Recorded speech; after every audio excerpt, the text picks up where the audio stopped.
La ilaha illallah wahdahu la syarikalah wa asyhadu anna Muhammadan abduhu wa rasuluhu alladzi la nabiyya wa la rasula ba'dah sallallahu wa sallam alaihi wa ala alihi wa sahbihi wa man tabi'ahum bi ihsan.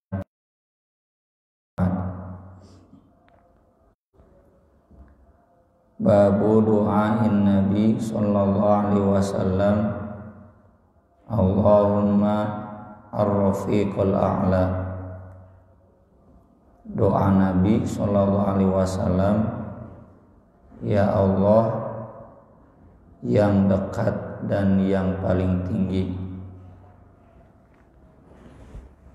Hadisnya diriwayatkan dari Aisyah.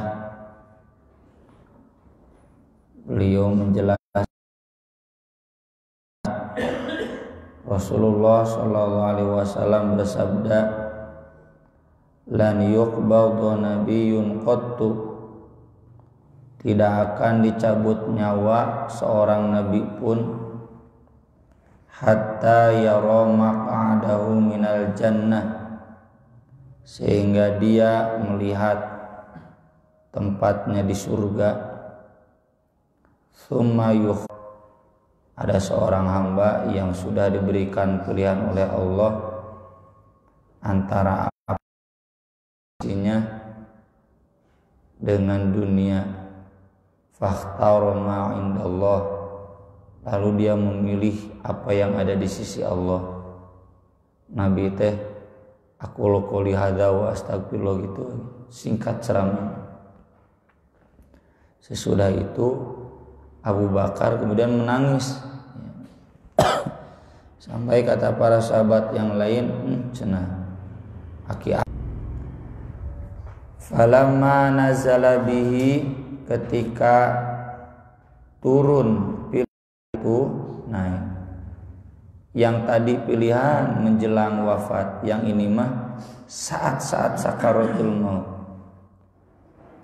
Wa ra'suhu ala fakhidi, kepala Nabi ada di pahaku, di launanku. Husya alaihi sa'atan, Nabi pingsan sejenak. Tsumma afaqa, kemudian Nabi siuman. Dengan demikian Nabi SAW sudah tidak memilih kami. Wa alimtu annahu alladits alladzi kana yuhadditsuna wa huwa shahih, dan aku tahu itulah hadis yang tadi yang Nabi sudah mengajarkannya kepada, dan itu hadis yang sahih.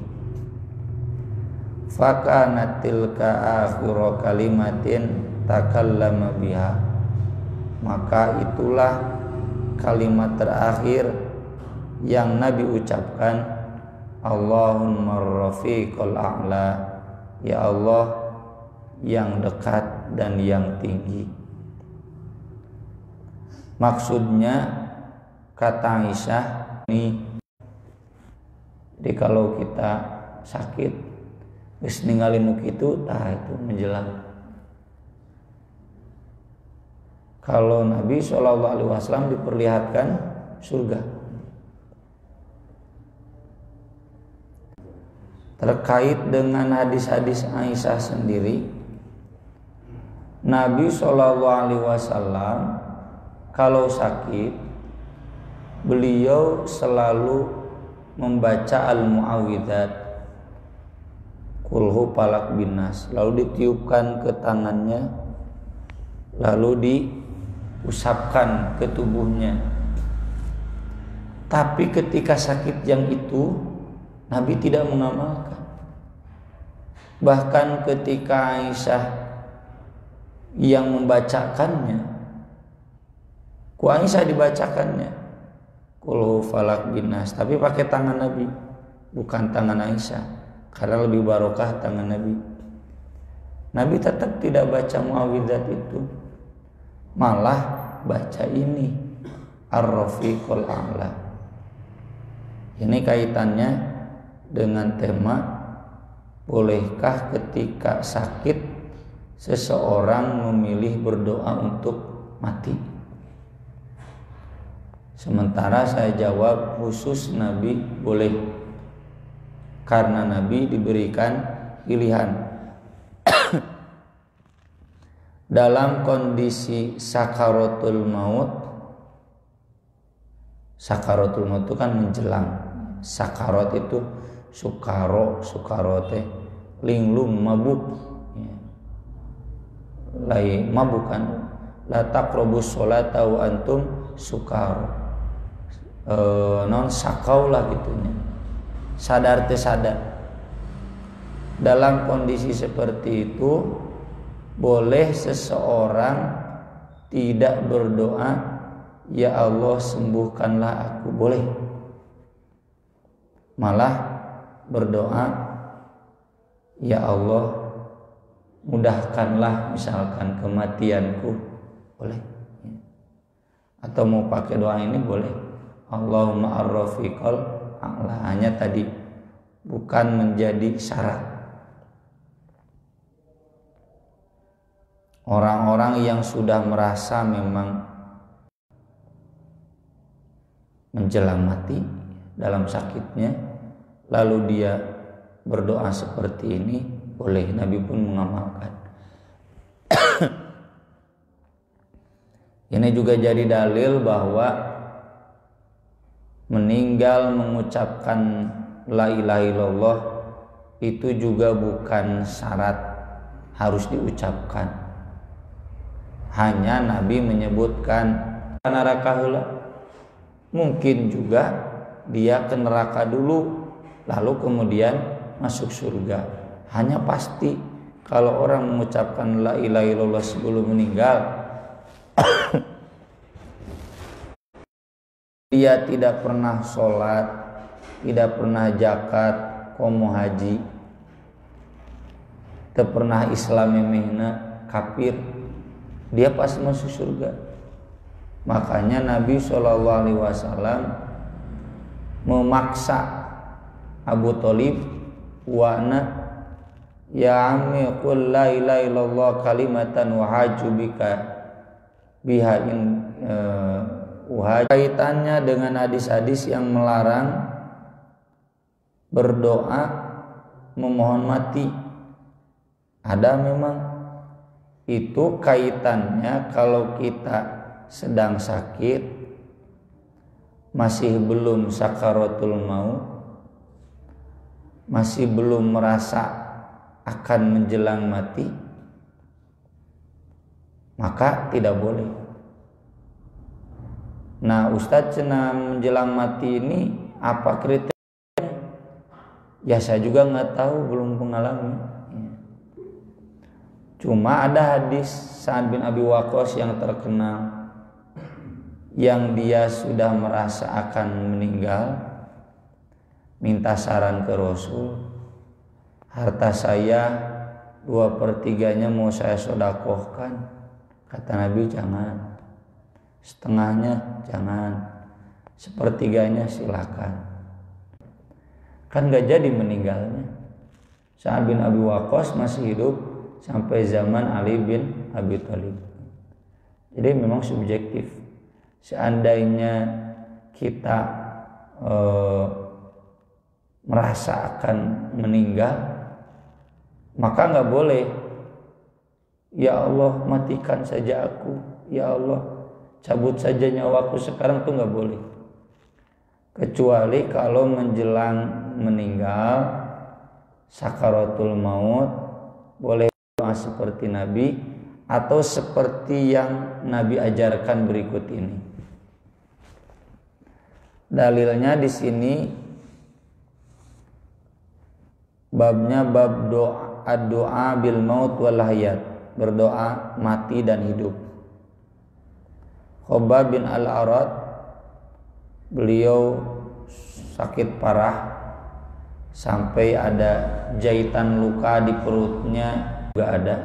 Ketika Khabbab nanti keluar judulnya itu iri kepada Mus'ab bin Umair, atau judulnya masih ingin menjadi orang kaya gitu.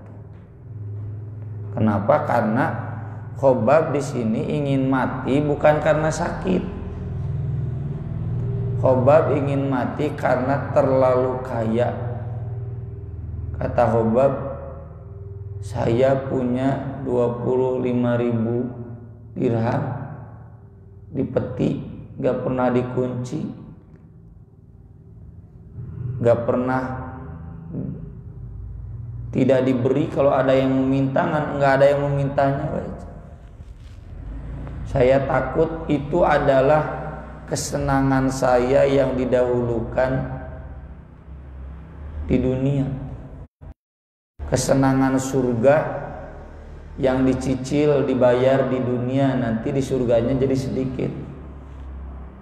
Saya takut semakin lama semakin banyak kekayaannya, jadi semakin berkurang kesenangan di surganya.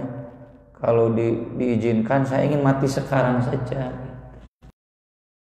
Dia ingin mati bukan karena aral juga orangnya, tapi kulantaran beunghar teuing. Kalau teh beuki hayang beunghar teh.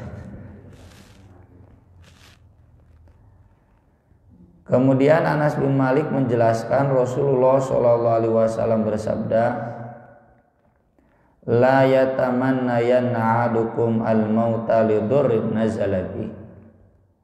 Janganlah seseorang di antara kamu fa in kana la budda mutamanniyan lil maut, kalau memang dia sangat ingin mati, falyakul, begini doanya, Allahumma ahyini maka hayatu khairul li.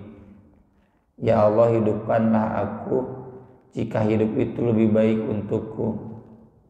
Wa tawaffani idza kanatil wafatu khairan li. Dan matikanlah aku jika memang mati itu lebih baik untukku. Ini doa yang gak pernah saya baca.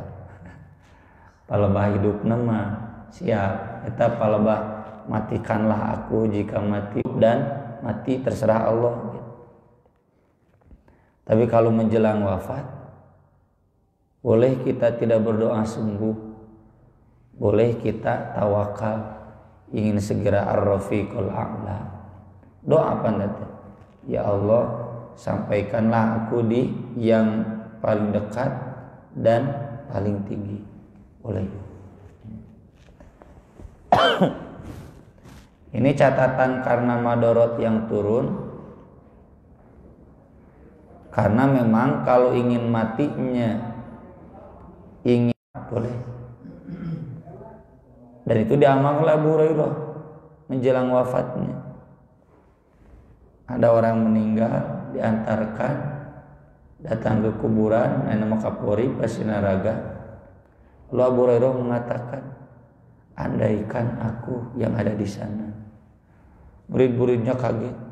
Kenapa cenah berdoa mati? Bukan berdoa mati, cuma menginginkan mati. Doa mah tuh make Allahumma, make Robbana, make Asmaul Husna.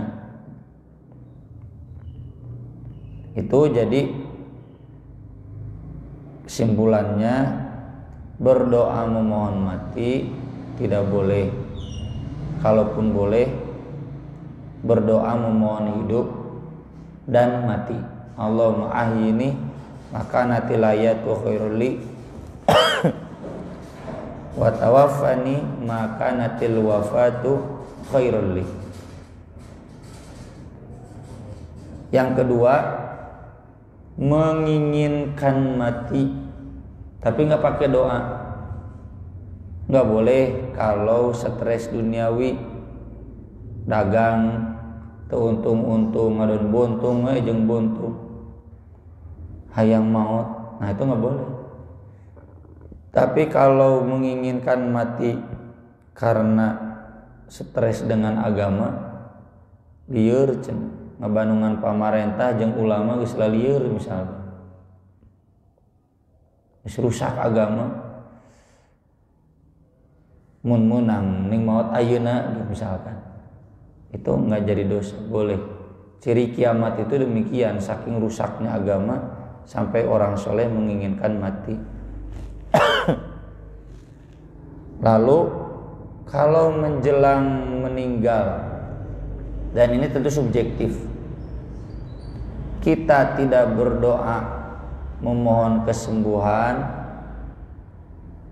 tetapi berdoanya ingin di tempat yang paling dekat dan paling tinggi, itu juga diperbolehkan.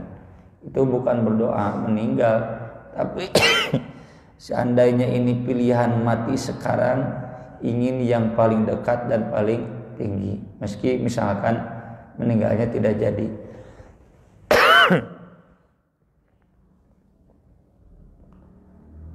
Dan ini juga jadi dalil bahwa kita boleh tidak mendoakan menjelang meninggal. Jadi tidak mutlak mendoakan orang yang sakit.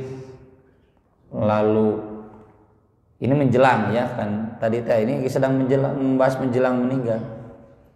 Secara matematik susah untuk sembuh lagi, boleh tidak mendoakan sembuh. Nabi juga kan tadi tidak mendoakan ingin sembuh, ya yang terbaik saja bagaimana baiknya gitu. Dan itu sah kalau kita merujuk. Tadinya ada satu tema lagi tentang memohon